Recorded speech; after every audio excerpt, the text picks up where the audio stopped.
Olá, turminha do segundo ano. E aí, tudo bem com vocês? Então, galerinha, hoje na nossa aula de matemática, nós vamos aprender mais sobre o gráfico de barras.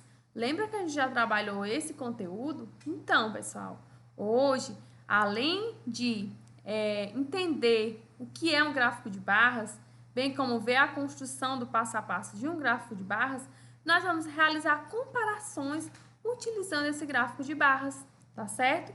Para que a gente possa utilizar aí esse conhecimento para realizar comparações. Esse conteúdo ele é extremamente importante, então exige muita concentração. Prepare o cantinho de estudo de vocês e prestem bastante atenção na nossa aula para que você possa realizar as suas atividades, tá certo? Então, vamos lá com a professora Josilene iniciar a nossa aula de hoje. Vamos pensar. Você já viu esse tipo de representação? Como se chama? E para que serve? Olha só, galerinha, aqui nós temos um exemplo de um gráfico de barras, aonde nós temos o gráfico, né? O título do gráfico, que foi a quantidade de alunos por ano que foram pesquisados dessa escola, que está aí na fonte, Escola Sol Nascente, de cada série, do primeiro, segundo e terceiro ano. Então, no primeiro ano, quantos alunos, né, foram matriculados nessa escola? Foram um pouco mais de 40 alunos, né, como vocês podem observar aí no gráfico. Ele representa aqui, ó, a barra e ele para aqui depois do 40. Então, foi por volta de 40 e poucos alunos matriculados aí no primeiro ano. No segundo, ficou aí em 40 alunos matriculados. E no terceiro ano, um pouco mais aí de 50 a 55 alunos matriculados, tá? Então, aqui eu tenho um exemplo de gráfico de barras, não é isso? E Ana, ela viu num livro a seguinte informação sobre o gráfico de barras.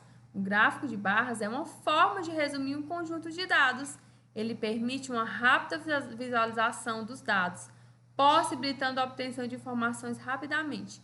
Então, galerinha, o gráfico de barras, ele ajuda, né, a resumir uma determinada pesquisa, para que facilite o entendimento, né, do leitor e também para tabular esses dados, né, para que seja mais fácil de visualizar essas informações sempre que for, né, necessário. Então, por isso que é construído esses gráficos de barras, para estar trazendo aí, né, um conjunto de informações de forma resumida, tá? No exemplo anterior, a gente viu, né, o gráfico mostrando aí a quantidade de alunos de uma determinada escola nas 3 séries iniciais, né? Isso no primeiro, segundo e terceiro ano. Então, ali, ele buscou resumir, né, a questão dos dados relacionados aos alunos matriculados nessa escola, tá? Então, você sabe o que é um gráfico de barras agora? Você concorda com a informação acima? Tá? Será que realmente ela é verídica? Sim, galerinha. Ela é verídica, né? O gráfico de barras, ele tem, né, essa intenção, essa intencionalidade. Ele realmente ajuda aí a entender melhor, né, a resumir uma informação, né, de forma bem precisa. Vamos pensar aqui nessa seguinte situação. Maria Luísa e Cláudia resolveram fazer uma pesquisa para saber, entre suas músicas favoritas, qual era a preferida entre a turma do segundo ano K. Então, eles saíram, né, pela escola pesquisando e aí pediram ajuda à professora. A professora deu a ideia deles realizarem uma tabulação de dados, né, para depois fazer aí, organizar num gráfico de barras. E aí, eles iriam utilizar o caderno, papel quadriculado, para estar construindo esse gráfico. E aí, para ajudar, a professora lembrou dos elementos principais do gráfico, que eu falei para vocês. O título, que tem que estar logo acima aí do gráfico. A identificação das barras, que fica na linha horizontal, né? A definição dos valores, que fica acima da barrinha ou na linha vertical, que é a quantidade aí, né, de alunos, por exemplo, que a gente tinha lá naquele primeiro gráfico. E a legenda, tá bom? Onde nós tínhamos lá a fonte da pesquisa. Agora vamos ver como ficou o gráfico que eles produziram. Olha só, eles colocaram o título. Qual é o título, galerinha? Qual destas canções você mais gosta, tá? Colocaram aí o que eles estavam pesquisando, né? O que foi pesquisado que foi com relação às músicas preferidas, né, desses três alunos. E aí eles pesquisaram pela escola para saber qual dessas era a favorita dos demais alunos, né? Seriam as músicas Com Que Roupa, Alegria, Alegria e Ovelha Negra. E colocaram aí a fonte, né? Que é o segundo ano K, que foram os alunos que pesquisaram aí, né? Que realizaram aí essa pesquisa. Temos também a quantidade de alunos que votaram aí, né? Nesse gosto musical aí. Com Que Roupa, 5 alunos, né? Disseram que gostavam dessa música. Alegria, Alegria foram 15 e Ovelha Negra foram 6. Então, aqui você observa que a maioria votou em Alegria, Alegria, né? Os gráficos abaixo representam a pesquisa sobre merenda escolar no ano passado. Primeira pesquisa. A primeira pesquisa, né, e a segunda seria deste ano, né, a segunda pesquisa. As folhas se misturaram e agora Bruno não sabe a qual pesquisa se relacionar os dados do gráfico. Como podemos resolver essa situação? Então, observe aí que nós temos dois gráficos. Um que foi realizado uma pesquisa ano passado para saber a preferência, né, o gosto com relação à aceitação da merenda, né, na escola, se os alunos gostavam da merenda escolar, e uma realizada, né, no ano seguinte, que mostra a aceitação da merenda naquele ano seguinte, né? Então, são 2 anos distintos. E aí, ele quer saber, né, quais dados relacionam aí o gráfico que foi citado aí. Por exemplo, no primeiro gráfico, no primeiro ano que foi feita a pesquisa, nós temos 5 alunos que gostavam, 7 disseram que às vezes, né, gostavam, e 11 disseram que não gostavam. Enquanto que no segundo gráfico nós temos 10, né, que já gostavam, 5 que às vezes gostavam e 8 que não gostavam. Então, aqui nós temos, comparando os gráficos, nós temos aí uma certa divergência, né? Em um gráfico, da primeira vez que foi feita a pesquisa, né, a maioria não gostava. Já na segunda, observa-se algo diferente. Então, vamos analisar aí com calma. Usamos, nas duas pesquisas, 3 tipos de opiniões, né? Gosto, às vezes, não gosto.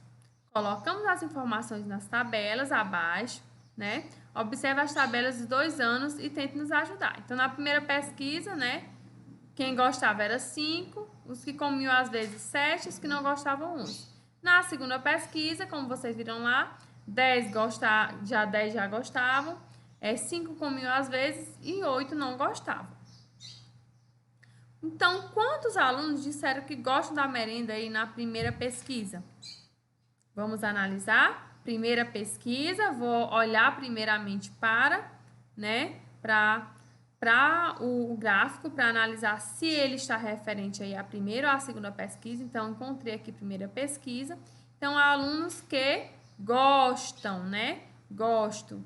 Foram 5, né? Isso, então, 5 disseram que gostam da merenda aí na primeira pesquisa. Já a aceitação da merenda foi melhor na primeira ou na segunda pesquisa? E por quê? Vamos analisar. Na primeira, né, 5 disseram que gostavam. Já na segunda, 10 disseram que gostavam. Então, houve um aumento aí de pessoas que gostavam da merenda, passaram a gostar mais, né? Que não gostavam eram 11. Já na segunda pesquisa, né, diminuiu para 8.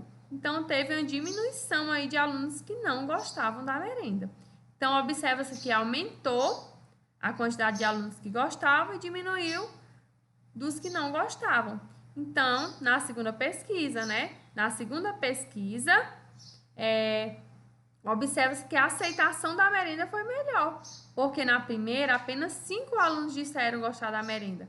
Já na segunda pesquisa aumentou para 10 alunos, né? Então, foi positiva aí, né, a melhoria aí com relação à aceitação da merenda escolar nessa pesquisa, fazendo uma comparação de um gráfico, né, de um ano anterior para um gráfico do ano seguinte, tá, pessoal?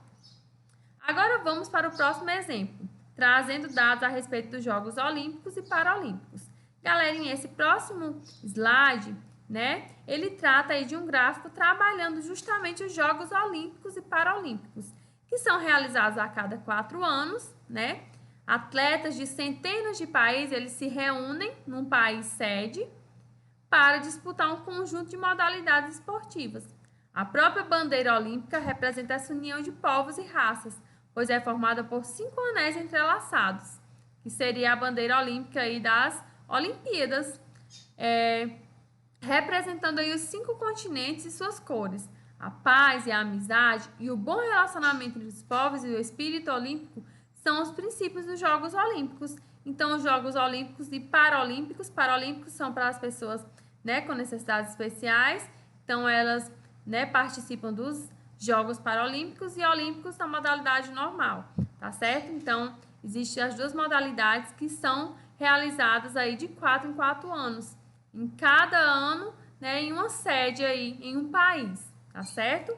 Então, galerinha, pensando nessa análise, observe aí que nós temos o Brasil aí nos Jogos Olímpicos em 2 modalidades, o Brasil nos Jogos Olímpicos e o Brasil nos Jogos Paralímpicos. Então, gente, observe que essas medalhas desse primeiro quadro estão referentes aí aos Jogos Olímpicos.